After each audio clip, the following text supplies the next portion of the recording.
These guys are ridiculous. These guys are ridiculous. Now, how about them damn Celtics? And we are back with another episode of How About Them Celtics. Sam and I are here recording on Wednesday, August 2nd. I had it pulled up surprisingly, I'm surprised every time we jump on here to do a show that we still have Celtics news, but bless the content gods for giving us more stuff to talk about, because sooner rather than later, agree, sooner rather than later, you guys are going to be reacting to Daniel Tice highlights and you're going to like it. Okay. So be ready for the reminiscing about the golden age of Daniel Tice on the Celtics. And we're like, damn, like he was good back in the day, wasn't he? It was like last year. That's both a threat and a promise. Be ready for Daniel Tice highlights. Get ready to watch Daniel Tice highlights, buddy. Does Daniel Tice have a nickname? We were just talking about a nickname. So I wouldn't let me look. I got gotta be Vanilla Tice, right? Phenomenal. Yep. Didn't even have to look. I know ball. You knew Vanilla Tice? Yeah, I did. Amazing. I said it right as you were about to say. Amazing. You lagged when you said it, so the pod's not going to know. They're not going to know you know ball. You lagged. Well, we'll find out in the recording. Don't know. Yeah. We actually don't. Sure as hell don't know. You guys, Landon, Joey Spats, all the people in the comments, let us know who actually lagged, and you can roast us from there. But we do have actual Celtics news. First and foremost, we're going to start with the Celtics have waived Justin Champagnie. We did a whole video on it the other day, so if you want to hear our thoughts and who they should add at length, go check out that video. Do the thing where you have like the little thing pop up in the top right corner of the YouTube video. Oh, I will. Okay, I'll put it here. Let me mark that down. That's right at the start of Justin Champagnie. I can find it. You've been noticing? I'm putting the cards up. I'll tell people. I haven't noticed, but I'm just saying, do it. All right, popped into my head. Yeah, no, I'll go fuck myself. I do let the videos run through, so we hit the algorithm. Like it's like, oh wow, this guy's just watching the whole thing. It must be fire. And it's like, hey, everyone, yes, watch sir. This. Yes, sir. And thank you to all of you who do actually watch the whole thing. But the Celtics waived Justin Champagnie. He's no longer with the team. If they hadn't waived him on the day they did, which was yesterday as recording this, I believe. So August 1st is when they waived him. He was owed $50,000. And if he got for start of the season, it'd be $350,000. And I see Sam laughing because it's funny that they just said you're not getting $50,000. Yeah, it's like actually, like when you say it out loud and I was writing about it, I was like, it's kind of fucked that they didn't give him $50,000 before they cut him. Like, what is $50,000 to the Celtics? It's absolutely nothing. Like, see you later. The two of us make more than that. Like, what? That's so messed up. Like, Wick's like, nah, see ya. Sorry, buddy. I mean, if he could do if he could do anything other than rebound in summer league, then maybe he would have gotten the $50,000 and a chance. But he was brutal, real hard in summer league. Yeah, that's I. If I got a chance to play in the Celtics, I'd try pretty fucking hard too. It doesn't mean I'd be very good at it. No, Justin Champagnie was fine. You could see him start to come around by the end of summer league. Like in the last game, he was okay. He was taking less shots, but I mean that first summer league game he played, where he was just making nothing. It's clear that he could use some more time in the G League or maybe a stint overseas or something to revive the career. It's like the shot's not consistent enough. The defense isn't consistent enough. He hustles and it's fine. He's a really good rebounder, but if that's all you bring into the table, especially on a team like the Celtics, it's like it's probably not going to work out. I hiccuped, man. Don't laugh. They were like, we don't want to give him $50,000. It's not like it was $1 million. It's $50,000.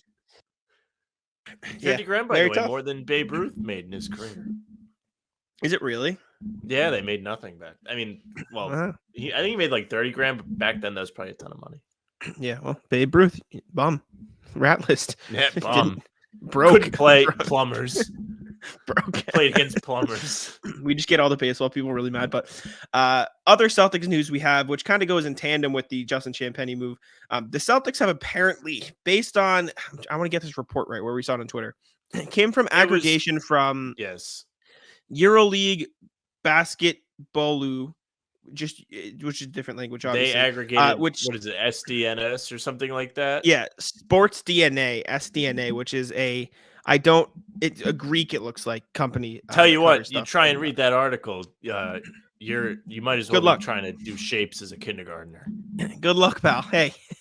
But apparently the Celtics have offered Svi Mykhailiuk a NBA contract. There was no details whether it's a two-way deal. Actually, he's not eligible for a two-way contract. So if the reports are true and they have offered him a contract, it would be for a standard roster spot or maybe an Exhibit 10 to test him out for training camp. That probably seems more likely based on what they did in the past with the likes of Noah Vonleh and who else? Justin Jackson was there, and Jake Layman was there, Bruno Caboclo was there. Seems like maybe that's the route they could go with Svi Mykhailiuk, but spoiler alert, how about them Celtics know his ball because we put him on the thumbnail when we were discussing potential options for the Celtics to target. And look where we are. Look where we are. We well, sniper, we got it. We got that on lock, we know ball. What can I say? The funny thing is Svi Mykhailiuk is unsure if he wants to play for the Celtics or Panathinaikos Basketball Club in Greece. Yeah, which makes sense. I sure hope I get it. I think it's in Greece. Yeah, I think it is. And their logo is also a shamrock. So he just can't decide which team he'd like to play for with the shamrock on their logo. Yeah, Svi Mykhailiuk, 26 years old. He's 6'7" is what he's listed as. It's a lot taller than I thought he was. 6'7", small forwards, 26 years old. He has God, there's so many teams. 1, 2, 3, 4, 5 years of NBA If he was to join Panathinaikos, be playing alongside which former Celtic? Oh, you're killing me. How recent are we talking? 2 years ago. Vincent Poirier? Juancho. Oh, Bo Cruz? Apparently he just joined them because if you Google Panathinaikos, he's all over their Twitter. They're very excited about Juancho being on their team. Juancho. No, in all seriousness, though, like Svi Mykhailiuk, like I said, he's 26 years old, 6'7". He played well with the Hornets to end the season, played 19 games to wrap up the season with Charlotte, averaged 11 points, 2.5 rebounds, 2.7 assists. In almost 23 minutes, shot 44% from the field, 40% from deep on almost 5 3-point attempts per game. Not a great free throw shooter, weirdly enough. He's only a 76% career shooter, but last year he shot 66%. He doesn't get to the line much, so there's that, but just a little thing that's a bit odd because he is a good 3-point shooter. I like Svi Mykhailiuk. I think when we were discussing the options, he was one of the guys that I was probably most intrigued by. Getting another shooter on the roster, getting another guy who can, realistically, the way I would see Svi Mykhailiuk is if Sam Hauser's hot, play him. If Svi Mykhailiuk's hot, play him, right? Like it's just whichever shooter has it that night, you can run with. And so I wouldn't mind it. I think Svi Mykhailiuk's fine. Another Celtics trivia thing. At least 2 other former Celtics that are actually big names played for whatever this club is. Really? How Dominique Wilkins. Oh, wow. Oh, Byron Scott? And Dino Rajda. I know they're a big club in the EuroLeague and overseas and all this stuff. Let's see. Jimmer Fredette. Chinese legend now. He learned Chinese and he learned did it get well. ready to learn Chinese. Good for him, Nikola though. Pekovic joined the elite. Is this Sam doesn't care about Svi Mykhailiuk, so he's looking at Celtic? Are you thoughts on Svi Mykhailiuk? It's not that I didn't care about him, but I was just on the Google and I saw a guy and I was like, is that Dominique Wilkins? And it sure rabbit was. hole. Like I was like, who else is on this team with him? Derek Williams, who I went down the was rabbit like hole. a number 2 pick in the draft. He was number 2 pick. Yeah. Svi Mykhailiuk is fine. He's a good 3-point shooter. He had a great season efficiency wise last year. He spent some time with the Knicks, spent some time with the Hornets. He shot for total 42.5% from 3, right? And then he played 19 games with the Hornets where he actually got real minutes, 22.5 each game, 40.4%. Pretty good. Very good. Pretty solid showing, actually. And it's kind of odd. Like the numbers he put up with Charlotte are respectable numbers. And it's weird that he's like hovering out of the league. The defense has to be really bad. Yeah. That's what that tells you. It's probably not great. Are you on the basketball reference page right now, or can I quiz you on the teams? Do you know the team? I'm not on the basketball reference page. I was there earlier today, so I may do well at this. What teams has Svi Mykhailiuk played for? There's 6. He played on the Lakers. Yep. Toronto. Correct. Yep. Oklahoma City. Yep. Detroit. Yep. New York. Yeah. Charlotte. That's it. Yeah, 6. Yes. It's 6. Nice. There we go.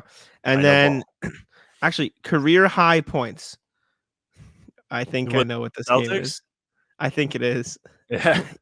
Was it No, 29? no. Sorry, his career high was this year. He had 26 Ooh. against Toronto this year. A He had revenge 26 game. points. Yeah. Yeah, he shot 10 of 17 from the field and 5 of 9 from deep. And he scored 21 against the Celtics, which is his 5th highest scoring game.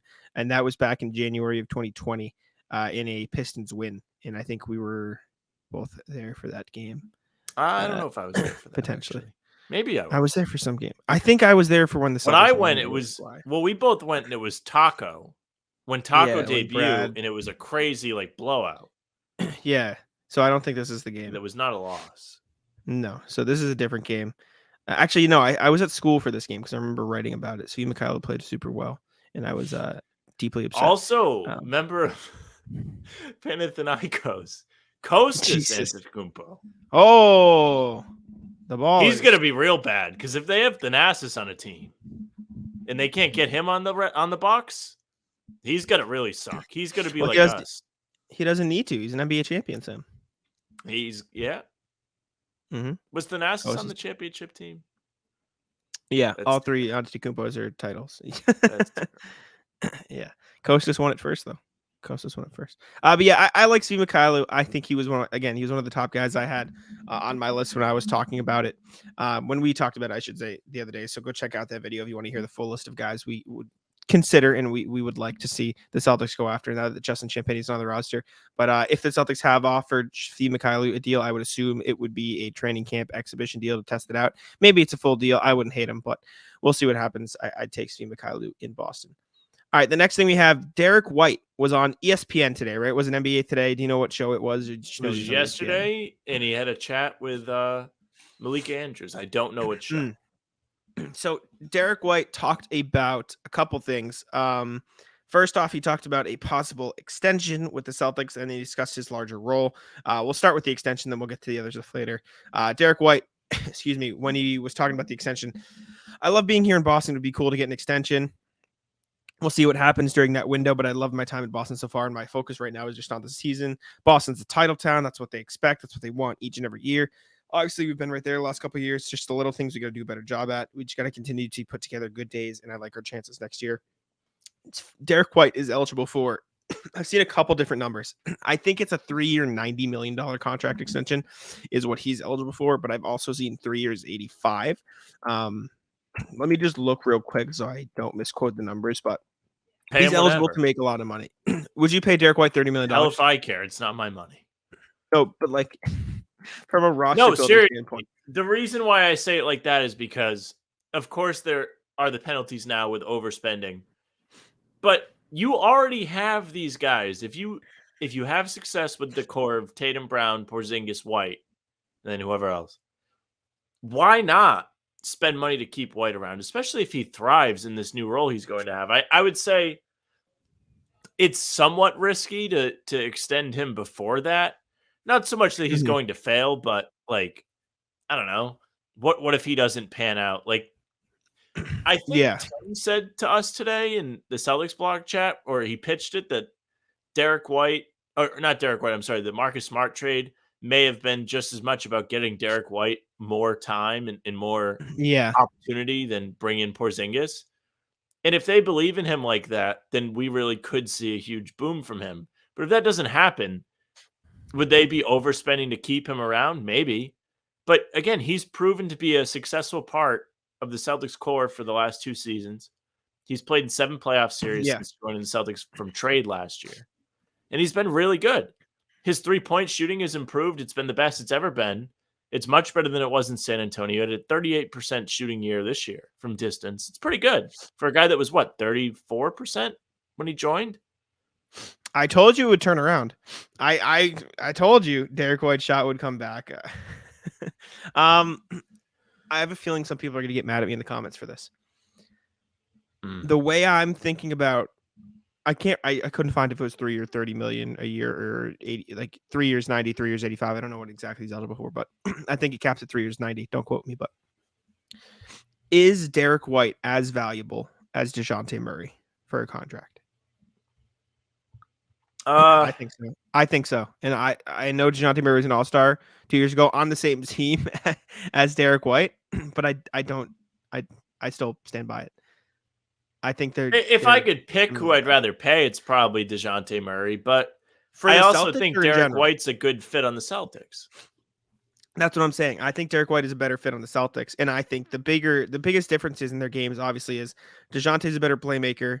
I'd say DeJounte's is he a better defender? They're probably the same level of They're defense. probably very similar. I would say you could even argue for Derrick White since you just made an all defense team, but that's also not fair to DeJounte because he didn't exactly have the best chance in Atlanta. But the biggest thing for me is Derrick White can shoot consistently at an elite level, and that's He's really good thing at for the me. catch and shoot, good off the ball, And you can't convince me that if you put Derrick White in the position and with the usage rate that DeJounte Murray had next to him in San Antonio, like you just flip him, I think Derrick White could have been that guy in that all-star spot. And also, I think a part of DeJounte's all-star bid was look at this young guy playing super well because Derrick White's a couple years older. I don't know. I genuinely think they both bring a similar level of value. And so, especially with the new CBA and how like $30 million 2 years ago is a max contract. And I think people's brains still like comprehend that as like all the money in the world. Jaylen Brown just got $60 million. Is Derrick White half of Jaylen Brown? You know what I'm saying? Like that's how I realistically think about it. No, I don't think it's crazy. To go back to the Murray Derrick White thing, I think Murray might be the more deserving player only because I've seen him take over a game before, like where he was unconscious. You've seen Derrick White creating shots for himself in the mid range. Like he tore the Celtics apart in one of those games. I think before they made the White Derrick trade, White, oddly enough.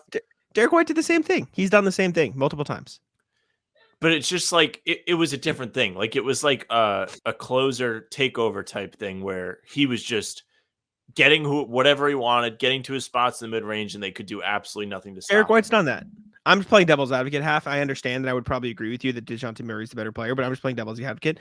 I think Derrick White's done that too. He did it in the playoffs before he came to Boston in San Antonio against the Nuggets. Yeah, he had a big game against Denver.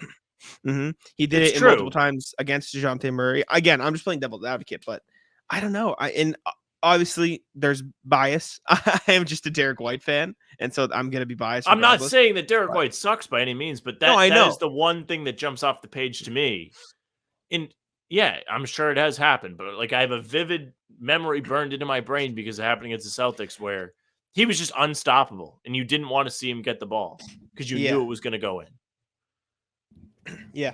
No, I know what you mean. But I'd be happy to see Derrick White get an extension for that number in Boston.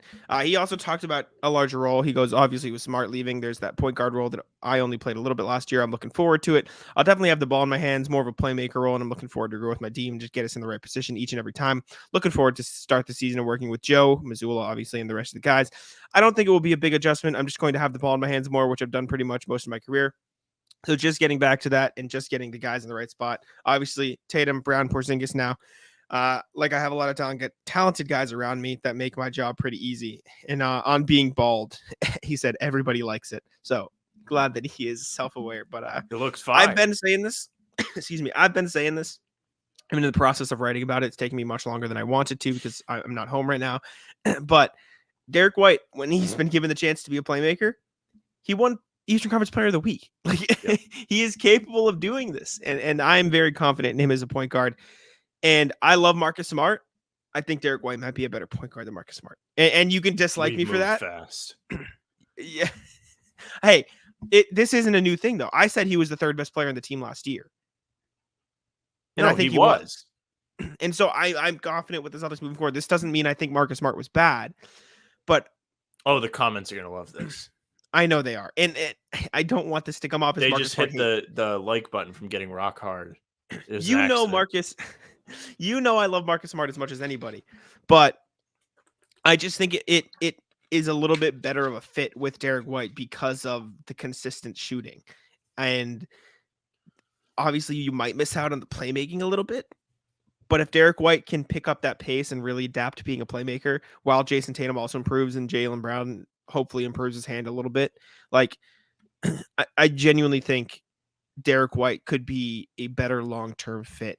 And again, the Marcus Smart lovers are going to hate me. And this isn't a hate on Marcus Smart thing. This is just, I'm really high on Derrick White. You know what I'm saying? I mean, I'm not trying to tear You one should person be. down. Derrick White's I'm trying to great. build the other up. Yeah. And it very well could be a situation where he thrives and it looks awesome. They better win. That's the take. Anytime we talk about this, they better win because they royally pissed me off. Yeah. Aware. But It doesn't mean I'm rooting against Derrick White either. Let that be known. I know. Are you in on Derrick White at point guard though? Who else is going to do it? No. What do you disagree with my take that he'll be a better fit than Marcus Smart? I don't know yet. Okay. I think Smart was a really good fit at point guard. I thought he was a really good passer. And I thought White fit well beside him. So that's part of it too. Also true. Yeah, no, you're right. I agree. I do. A consequence of this that I'm excited about, though, is I think Mazzulla will almost be forced to go back to double bigs. And I think that's when the Celtics can be at their best. You know what I'm saying? Also, like, I think also to discuss this, when Derrick White first joined the Celtics, he was making some really great passes. So when he gets more of an opportunity to do so, we could get some really exciting results on the floor where he's dotting a guy up out of nowhere, making crazy cross-court passes, whatever it may be, hitting guys on the roll with the lob. But Smart was excellent. So he's got a pair of big shoes to fill, I guess, a little bit at the point guard spot. Smart wasn't perfect. But in terms of distributing the ball, I thought he was really good at it. He was. No, he absolutely was. I'm just, again, this is less Jack dislikes Marcus, and this is more I'm excited to see what Derrick White does. I just love Derrick White. That's yeah. I agree. I'm excited to see it. I just love Derrick White. So I'm very I think it's August 2nd. And it's too soon to be like he's better. That's what I think. Well, Sam, this is what podcasting is all about. Give me a break. I'm trying here. Come on. All right. The next thing we have is a former Celtic talking shit or looking eyes emojiing the Celtics. Danilo Gallinari let me run that back. Danilo Gallinari was this on his Instagram or his Twitter? He had a super cool podcast with his brother. And he went on the show and he said, I can't wait to play against Boston when the schedule will be unveiled. I'll put an X next to the games we will play against Boston again, or play in Boston against the Celtics. Now, he went on to say, all joking aside, he's excited to get back on the court. So this was done a bit in jest. Do not get all heated against Gallinari where, he's going to play and suit up with the Wizards and people are going to boo him because of this. They're going to be like, oh, he thought he was going to take down the Celtics. But like, if you're Gallinari, you're probably pissed too. You got excited to join this team to compete for a championship last summer. He hurts himself in an unfortunate circumstance, sits on the bench, shows off all the super cool suits all season. Very cool and suits. He's finally excited to get back on the floor, and they trade him, which is something on this show we talked about as a possibility. And every time I was like, bad look. Don't do it. Worth it for Porzingis, though. It was somebody that actually wanted to be on the team. Oh, I think they made a deal where like it's going to be forgotten about and people aren't going to talk about it much. If they suck, then people might talk about it. But he was excited to be here, talked about growing up, like being a Celtics fan and stuff like that. Like that was pretty cool. So it sucks that he got the shaft. I can see why he might be a little bit upset. Obviously, yeah. And like you said, it feels like it wasn't a completely serious thing. He was saying like it's not actually mad, but like obviously if you get traded by a team, you get a little more juice when you play. He's gonna have a chip on his shoulder. Absolutely. See, I think we already saw the Danilo Gallinari, my God, revenge game 2 seasons ago. See? Not an easy name. It is not easy. Danilo Gallinari, my goodness. When he played for the Hawks and he made like 8 threes in a row against the Celtics. Do you remember that game when they were in Atlanta and he just lit them up off the bench? Yes. I don't know if he's got another revenge-esque game in him. I don't think the Celtics deserve a second one. That was bullshit 2 years ago. They don't need another. They lost that game too. Also, we've talked about this before. I really don't think the Wizards are going to be as bad as a lot of people anticipate them being. Am I crazy? I think it could go either way. I don't think they're going to be very good. They still have Kuzma, Poole. Like, they're going to have opportunity, these 2 young guys. It depends how good Koulibaly is. Depends on Avdia. Depends on Kispert. Like, there's a large window for the Wizards in terms of what they can be, or a big range. Because they could very well be the worst team in the league, but they could like compete for a play-in spot. I would say this year is less likely than say last year. just because there are like more teams that seem ready. Like Orlando's ready, right? That's the thing. Yeah. Detroit might be ready. Indiana might be ready. Like that's 3 teams right there that are going to take a jump. Now Toronto's going to take a step back. So is Chicago. Those were both playing teams last year. Philly. So it's a possibility. Well, Philly's not going to take that much of a step back, though. I'm just saying, like, people act like the Wizards traded Beal and Porzingis and have nothing. Like, as much as people clown Jordan Poole, he still puts up like 20 points a night. Like, he's a fine scorer. Oh, he's taking all the shots. Exactly. Tyus Jones is a good, great playmaker, underrated. Kyle Kuzma can fill it up. Daniel Gafford's a fine center. You know what I'm saying? Like, they have players. Like, they feel like a D-tier version of the Nets where they just have a bunch of solid guys. And do you know what I'm saying, though? Like, we're at the point in the NBA where there's so much talent. We talk about expansion from time to time on the show, and Silver they need expansion not that long ago. But like every team is kind of talented enough where you could be like, wow, like they have some guys, like they could be competitive, right? And then like the good teams show up and they just have 10 guys. So it's a little bit different. Like, I guess it's not out of the realm of possibility that Washington could compete and be better than Chicago or Toronto. Like, they might be better than Toronto. Toronto kind of sucks. I think they could be this year's Jazz. All right. Yeah, fine. I don't think they'll make the playoffs, but I think they'll be like, maybe there's something. So I think that could be a possibility. But anyways, Gallinari circling the Celtics games. I believe this is the last Celtics thing we have, but it's an interesting one, and it's something we should talk about. Zach Buckley of Bleacher Report. At this point, I want to say friend of the pod with how much we're reacting to his content. Thank you, Zach Buckley, for filling the void in the offseason. But he wrote an article talking about what the worst contracts in the NBA are going to be in 5 years or 3 years. I think it was in 3 years. And Sam, you know who made the list? Mr. Jaylen was on the list because I saw this. Yes, he was. Jaylen Brown was on the list. I'm going to read you. I'm going to actually look at quickly. Yeah. It's in the show sheet. I wrote, I copy pasted what he said about Brown. Brown's recent extension to NBA's richest contract should span the entirety of his prime. On the back end, though, it could get a little rough, particularly if he never makes ball handling and playmaking improvements to crack the league's top 10. He is a really good player. He's just flawed enough that the greatness has eluded him thus far. Even if he clears the threshold at some point, could be entering the early stages of his decline by the 26-27 campaign. If his stats start to dip, though, his salary will keep climbing regardless. His average salary for the final 3 seasons of his pact sits north of $61 million. That kind of coin should only be attached to a no-brainer superstar. Brown just hasn't hit that tier. This past season, he tied for only 111th in overall Raptor, despite matching or exceeding career marks in points, rebounds, and assists. So he probably needs to elevate his game in order to justify his pay rate. Yet even maintaining his present level could be tricky as he enters his 30s for the final 2 seasons of his new deal.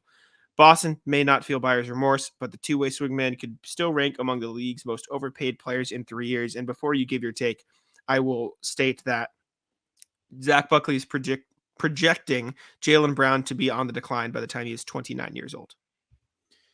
So, in fairness to Zach Buckley, I thought that Brown was 3rd on this list. He is 5th on this list. Yes. So who's ahead of it's him? A bit more redeemable. What'd you say? Can you tell me who's ahead of him? I don't have it pulled up. Towns is 4. Yep. Number 3. Who is number 3? Let's see. Bradley Beal. Also bad contract. Yeah, obviously. Damian Lillard, which I have said is an absolutely terrible contract. And then Jeremy Grant.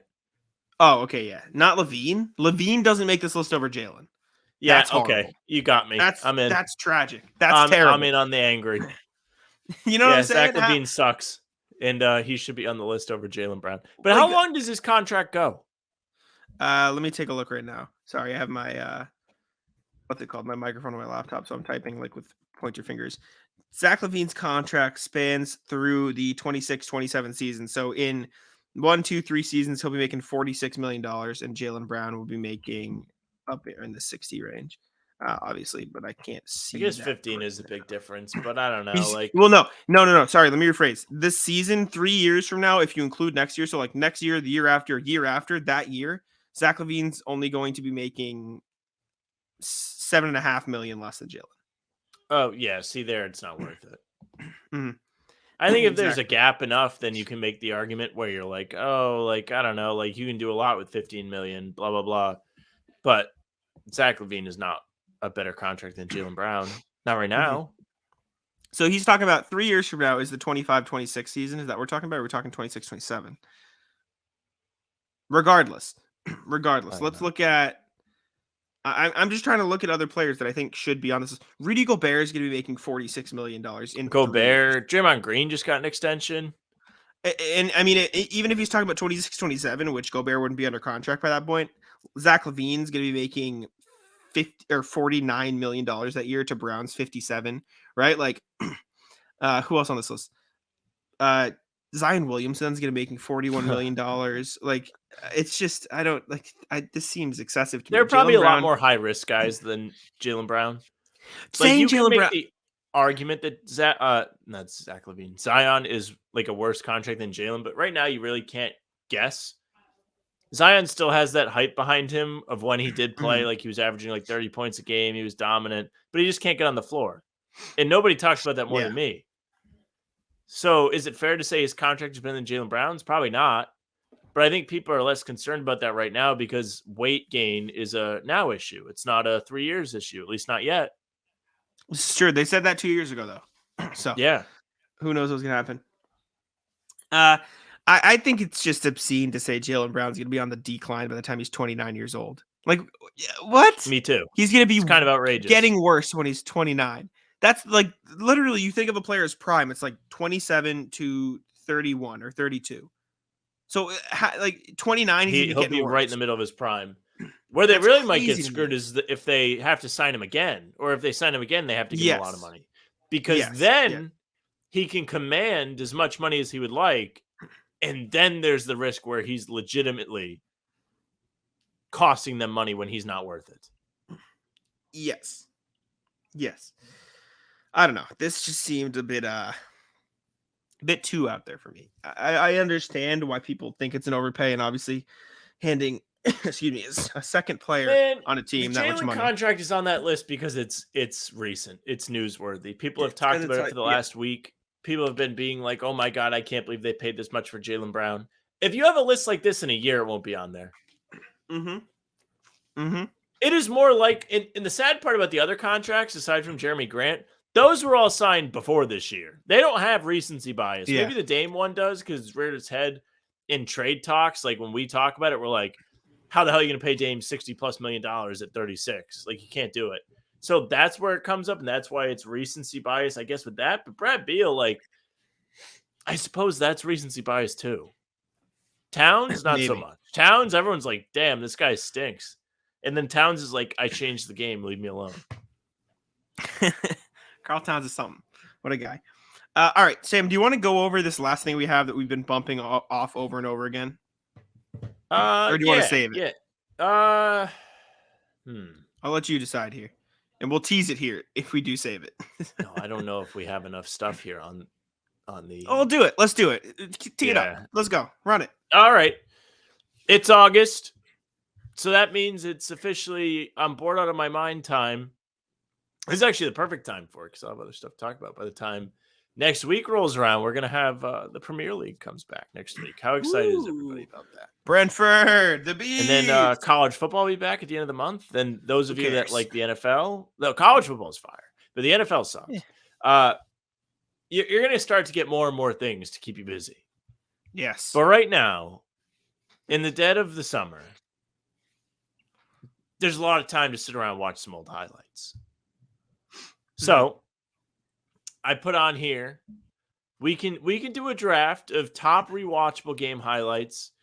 We can do all time, I guess. Let's do like 7 picks each.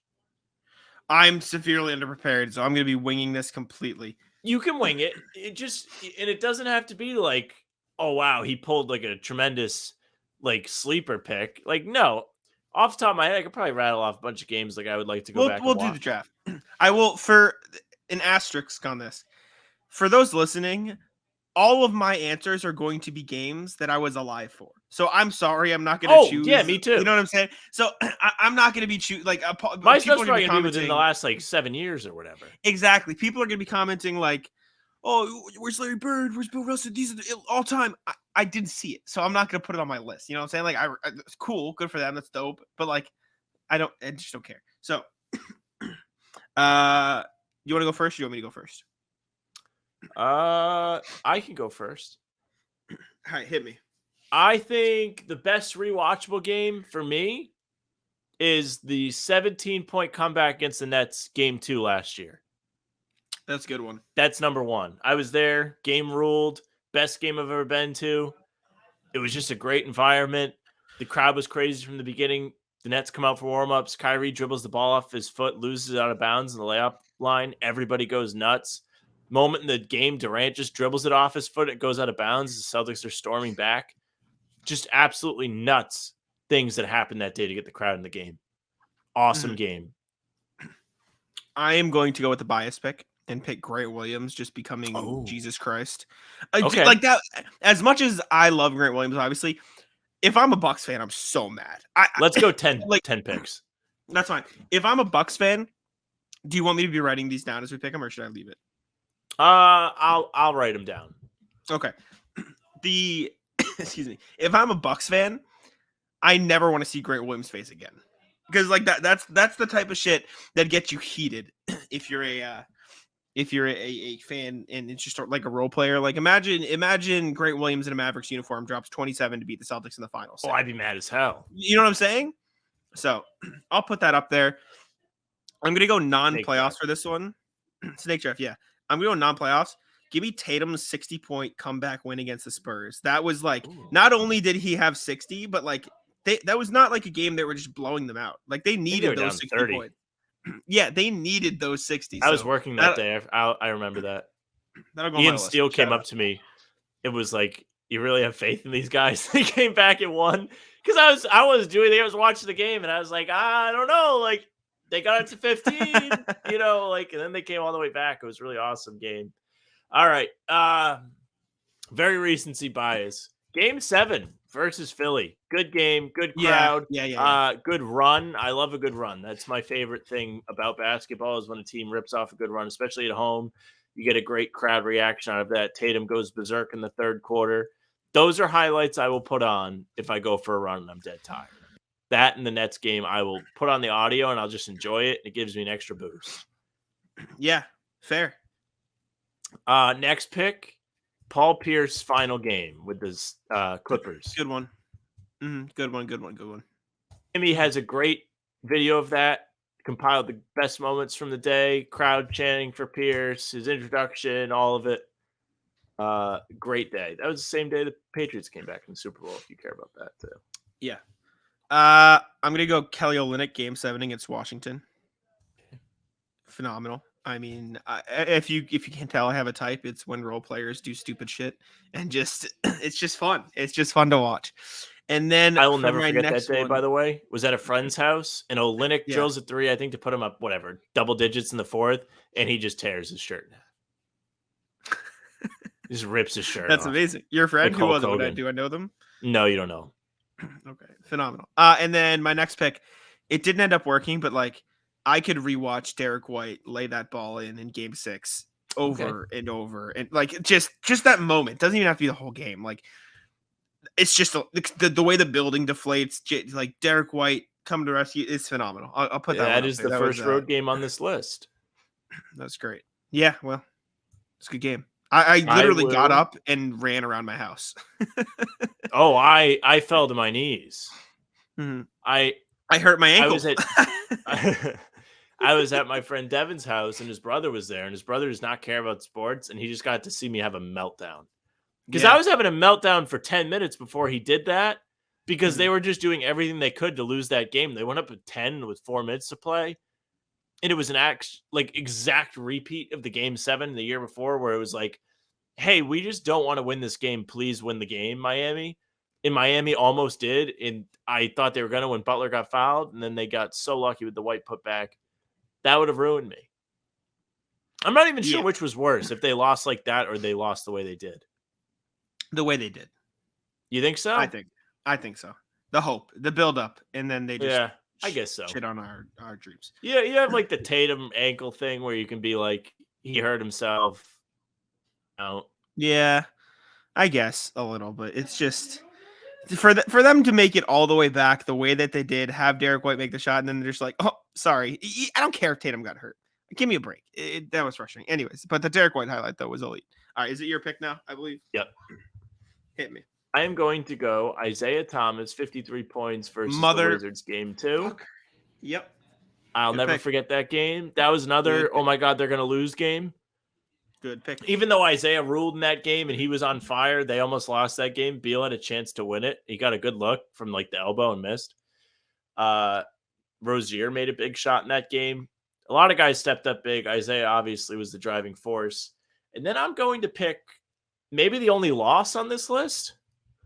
The 20-0 run game in 2013 against the Knicks in game 6, where the Celtics were down 26 points in the fourth quarter, and they ripped off a massive run in like 2 minutes to make it a game. It was crazy. That was the game that made me like really start to love basketball, because I was like, oh my God, this rules. Yeah. Fire. All right, my turn. Yep. Give me, I think, and I sound like an idiot. I think it was game 7. Marcus Smart, Raptors in the bubble, game 7, block on Norm Powell, clutch shots at the end. Wow. Give me Marcus Smart that game. Bad pick. Marcus Good Smart moment, was bad pick. Marcus Smart was great. Need that. And then give me Bucks, Terry Rozier turning into Scary Terry, Drew Bledsoe, step back, what should have been game winner before Middleton sunk a shot, but the game was still great and they won. So we take that. Terry Rozier electrifying over Drew Bledsoe, please. I am going to get something that neither one of us believes fell this far. The Marcus Smart double charges game against the Rockets. Yeah. I had that in the back of my head, but I kept forgetting because I wanted to get other things. Good. That Good was pick. One of the better comebacks I've ever seen. Great game. Great pick. Oh, man. Now it's starting to get tough. Mm-hmm. I will go.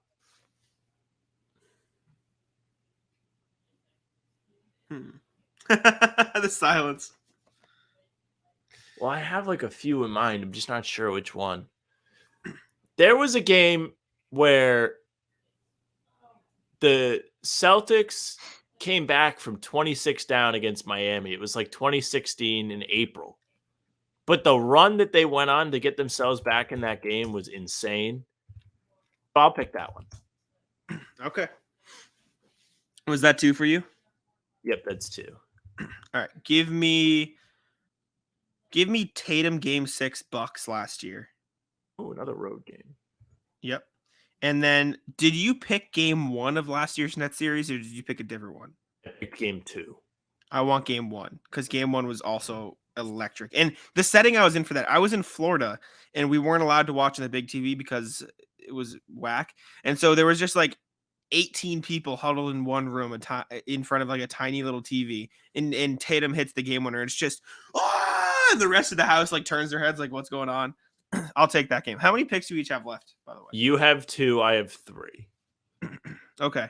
I am going to pick a pair of games against the same opponent.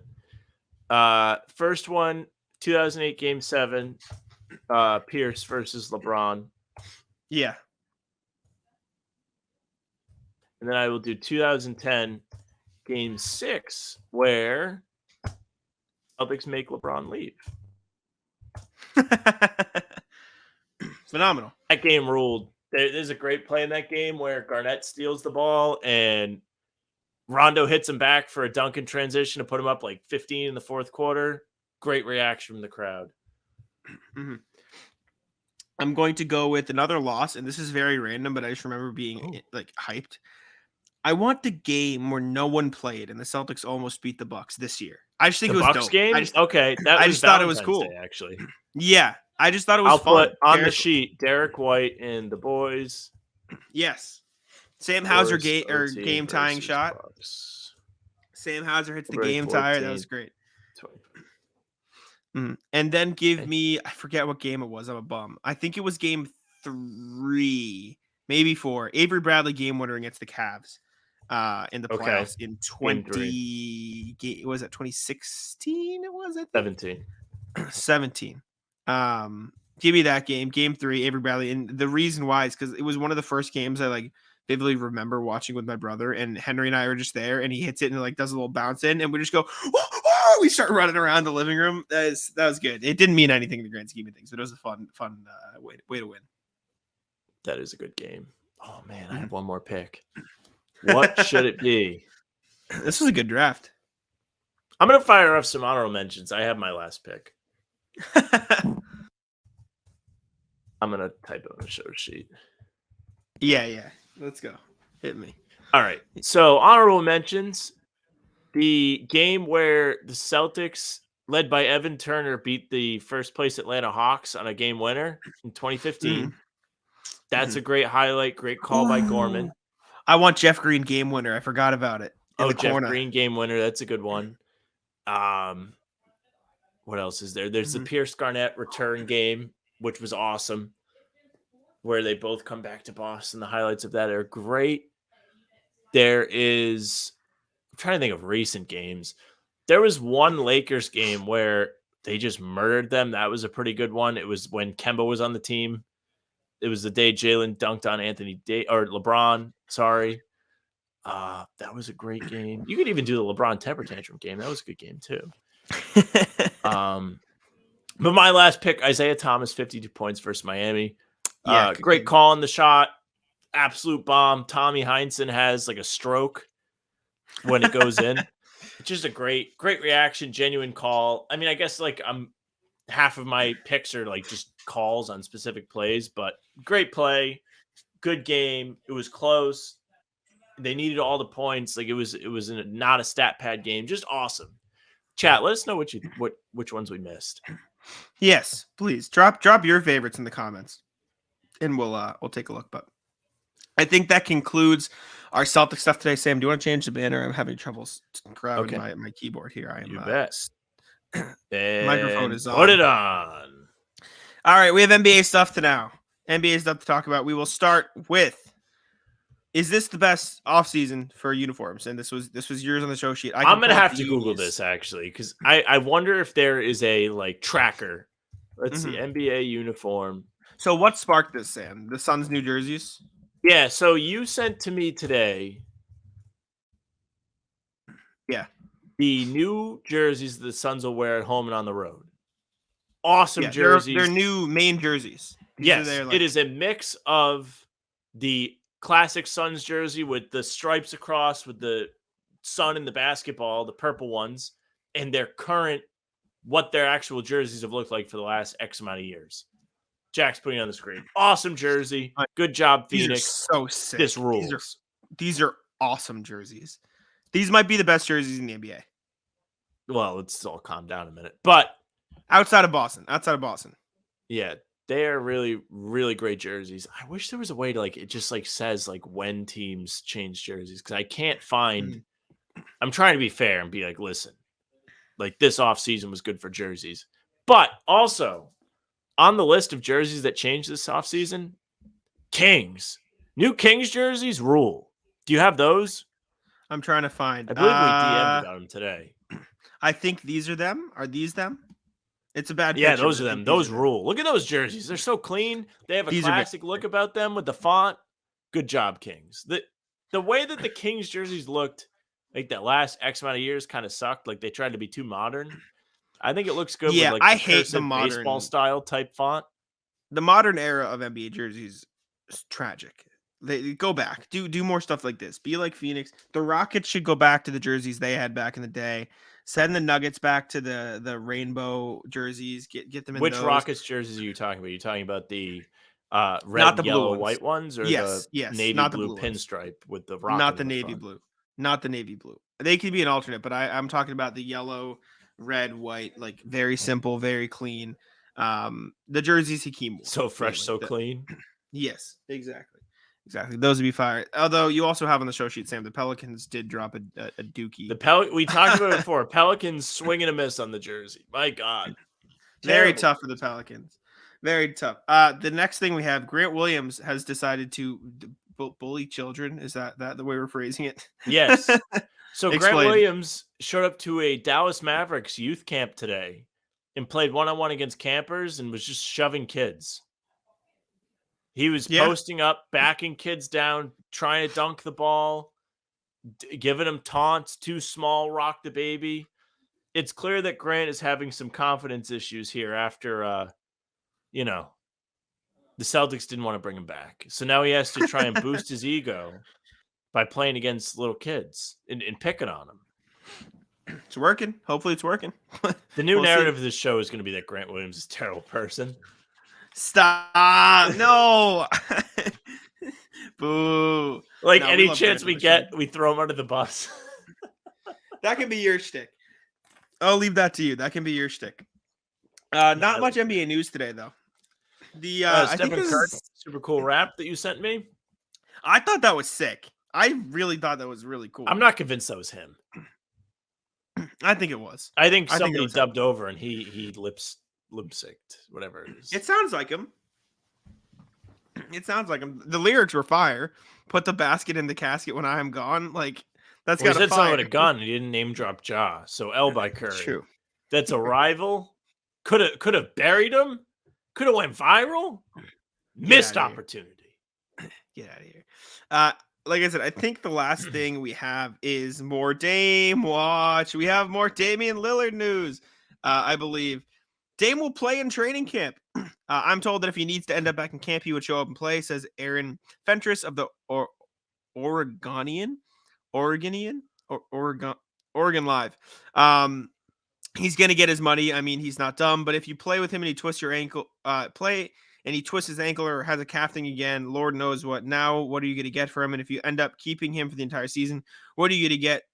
3 or 4 first-round picks and something for a 34-year-old Damian Lillard coming off another year with another type of nagging injury? And my reply is, so why the fuck is the difference between 33 and 34? Like, what are we doing here? Well, It's also, let's not pretend that they're getting 3 or 4 first-round picks now.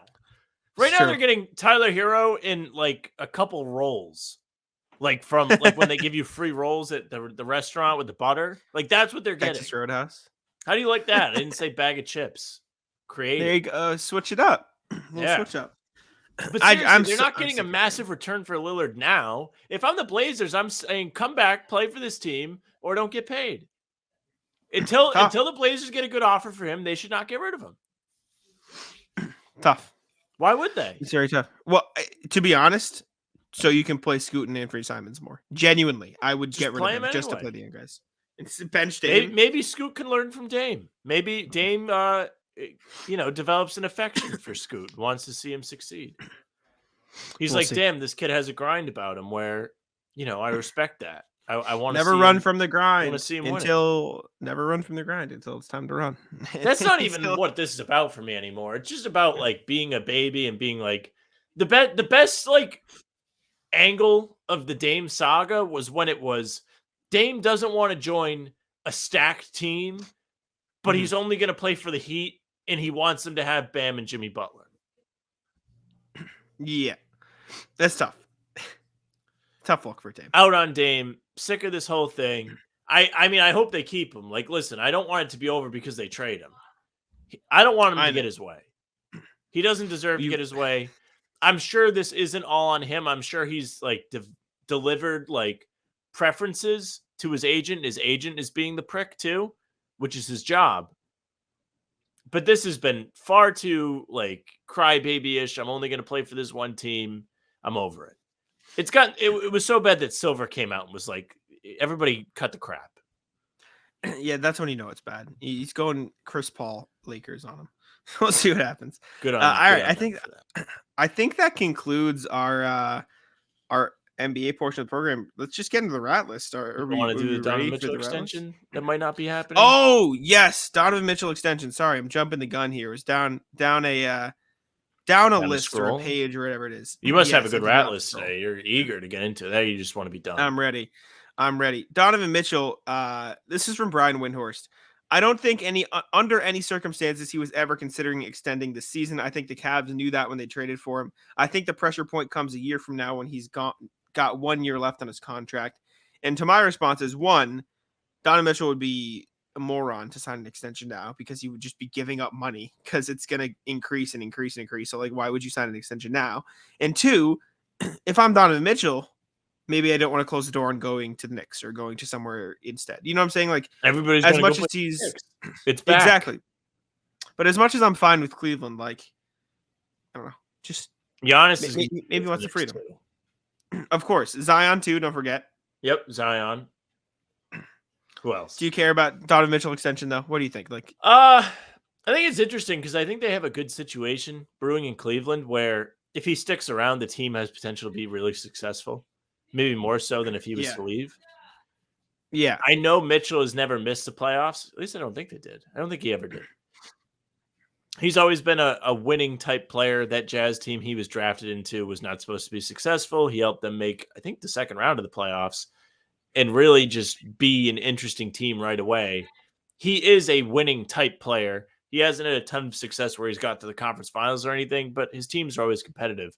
So to me, it makes sense for him to want to stick around in Cleveland. I think you make a good point about the money being a big factor where if you sign now, you're screwing yourself. Unless you're Dame Lillard, then you just get paid a lot of money for years you shouldn't be getting a lot of money. But Donovan Mitchell's young, so it's a different story. Yeah, extend that out. Extend it out. I do have some ratless stuff, so let's get into it. And I just don't go know first. I don't know how much it is. All right, I got reminded of this because there were some ambulances that came past us. Let me put Matt the Rat on the screen. So we were driving back from mini golf. My family went mini golfing, and some ambulances came down the road. And it didn't happen this time, but it reminded me of another time it happened. That made me like just angry thinking about it. So I was driving one time. Everyone pulled over. Did the thing you're supposed to do for emergency vehicles, and I am pulled over, about to go back on the road, and then a car is just behind the ambulance, like following it. And at first, your first thought is, oh, they're probably with the ambulance, right? Like maybe it's a loved one. No, my first thought is that guy he knows ball. An asshole. No, he's an in asshole. a hurry. He Ratless. wants to get where he's going. So he's just chasing the end. No, this is not. We're not going to spin my rat list into you thinking this is a good person. If you follow an ambulance and cut off people trying to merge back into traffic from helping the ambulance, you're a rat. That's a rat list move. We're not going to praise the guy for cutting me off and following an ambulance. You're turning my rat list into an anti-rat. You never heard of that? Like ambulance chasers, like people that just get behind the emergency vehicles and they just get through traffic? Rat list. I've never done it. I've never had the just absolute grit to get out and follow the ambulance. But you have to respect the grind on that one. You as an individual that does not like waiting around on the road. I hate waiting around more when the assholes chasing the ambulance cut me off from getting back into the road. He just wants it more than you. Ratless. No, not a chance. Go ahead. What you my rat list, 95 South. I think I've bitched about this before on the podcast, but I do not know how the Rhode Island Department of Transportation has it so there's only 3 lanes on 95 South going into Providence. It is absolutely insane. I get out of work, I go on the highway, and all I see is brake lights. It's a terrible thing. It's a gut-wrenching feeling when you're ready to be done for the day, and all you see is a bunch of parked cars on the highway. Who the hell approved an architecture, infrastructure, whatever it is, plan where there's only 3 lanes on a major highway heading into the only city, Newport, in the state? I mean, what are we doing? And there's room. Get rid of the breakdown lanes. 4 lanes. Yeah, very tough. Change my life.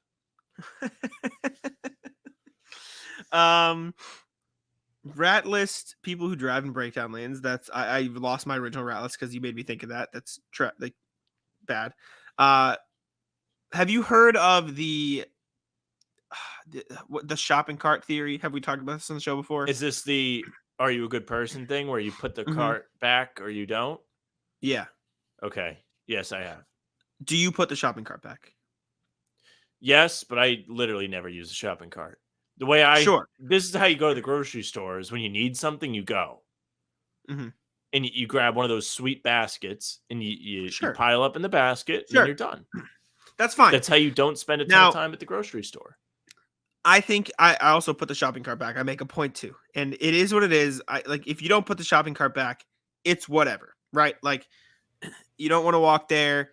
I disagree with it, but rat list the people who leave them in the fucking parking spots. Good call. That's what I was going to It's say. like and I get it if it's like an open parking lot, but when it's like packed and there's one spot and then I pull up and there's a shopping cart in it, die. Go to hell. Like this is the worst. Like just have some courtesy to at least put it up on the barrier out of the way. People piss me off. That's I'll tell you what. Rat list is the people that when you are on a main road, right? Mm-hmm. The people in the side streets that pull out into the road, but they don't turn out all the way. They're like pulling out so you have to stop, and they're turning into the other side of the road where oncoming traffic is coming. So they want to stop half the oncoming traffic while they try and turn out into the other lane where everybody else is still driving. So you all have to stop while this person is halfway out into the road. Yes. I tell you, there is no other time that I would like to be just driving a tank where I could just mow somebody over. Is that? I feel like there is a lesson to be taught. Agree. I bet I can beat it, though, with the driving one. I have told you how sometimes if I'm turning left, I'll let the person who is coming out and also turning left out, right? I'll let them out. It'll be nice, right? Just because if I'm already turning in and I have to stop anyways, we'll let them out because they've been waiting a while. I was driving today on a main road in I'm on the Cape right now. So a main road in Cape Cod, driving down. The person in front of me is consistently stopping to let people out of every entrance. Yeah, every place. That should be a lose your license offense. No stop signs. We're just stopping in the middle of the fucking road to let random people out of every entrance. And it's like every single time there's a car, they let them out. And it's not like there's nobody on the other side either. They're just waiting for traffic so they can.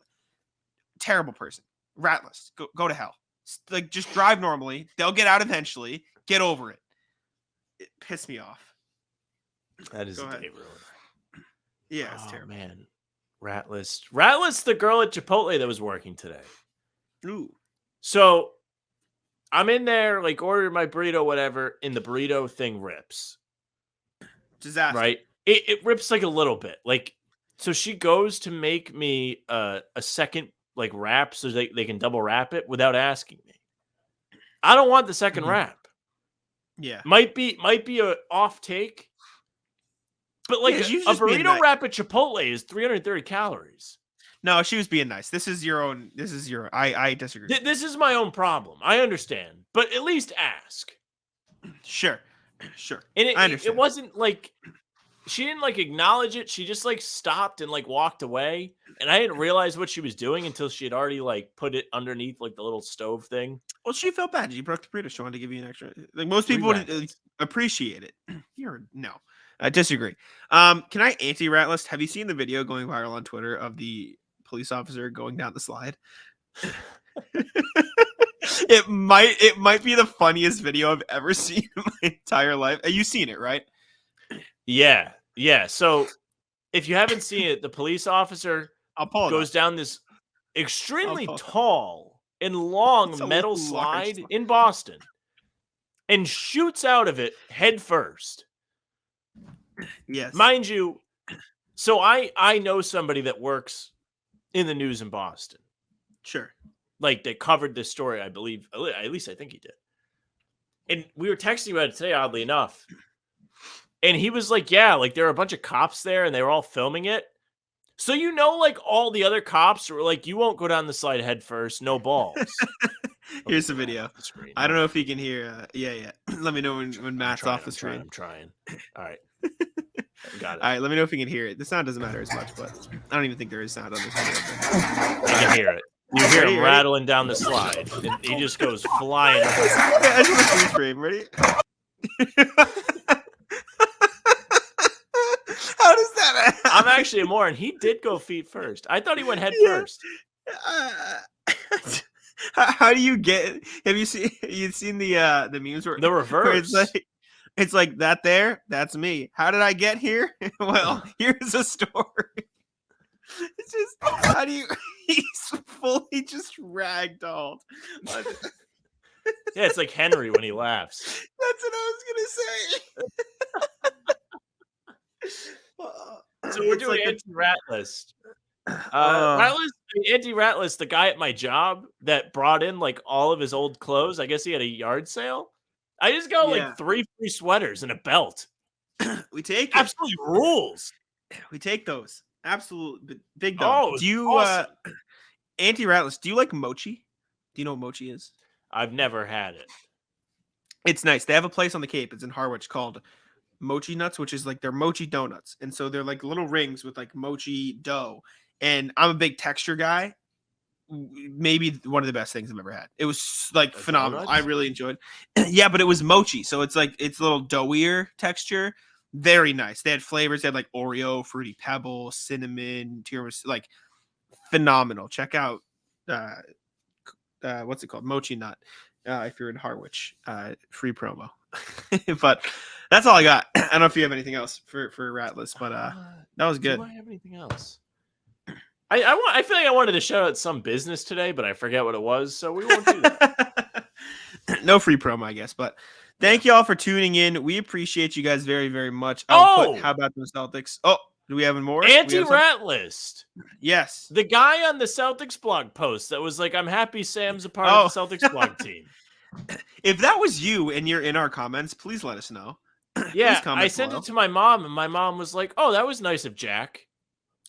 I was like, no, like that's some guy. Imagine I just have an alias and I'm hyping Sam up on Celtics blog. No. And it wasn't me. No. Sam texted me. The first thing he goes, I swear it wasn't me. Yeah, that is some like, shit you rules. do. So shout out to you. If you want, you must watch the show. Let us know. Please comment. So I appreciate that. But I'm happy. Announcement, Celtics blog. I'm in. Yes, 5 years of trying. I'm in. Big Dobbs, we take it. Love to see it. But thank y'all for tuning in to How About Them Celtics. We appreciate you guys for listening. As always, make sure to subscribe to the show. Join 1,100 others. Crazy. That's nuts. Leave a like. Subscribe to How About Them Celtics. Leave 5 stars on Apple and Spotify streaming platforms. Tell your friends. Tell your friends, please. And leave a comment. I read the comments every day. I know Sam does too. So we appreciate that. Yeah. I'll go and thank you guys for listening. people on my own account. I do too. I respond from the How About Them Celtics account, but I'll let Sam take us home. Hey, thank you very much for listening or watching. If you're watching, you're on the YouTube page, like Jack said. Make sure you subscribe. Join 1,100 others. Make sure you hit the notification bell so you don't miss any of our daily uploads. Or if there's a breaking video, perhaps Celtics sign somebody, perhaps Svi Mykhailiuk, and I can dread learning how to spell his name when I write articles. Don't miss it. Svimyk. Well, the first name's not the problem. Liuck. Svi Mykhailiuk. Great. Fantastic. Make sure you leave a like, leave a comment for us. If you're listening on audio platforms, it's either Spotify or Apple. Make sure you follow us. Leave a nice 5-star review. Say something nice. You can follow us on socials at How About Them C's, Twitter, Instagram, TikTok. Facebook is just the name of the podcast. Short clips will be coming back when Jack is back from vacation. We have a bunch in the queue for you guys. So I guess we get a week off of that recording. Maybe, yeah. Yeah. Almost a week. A little over. All right. You can follow Jack on Twitter at JacksMoneyBay. You can follow me at Sam LaFrance NBA. That's it for us. Bye. Tic-tac-toe.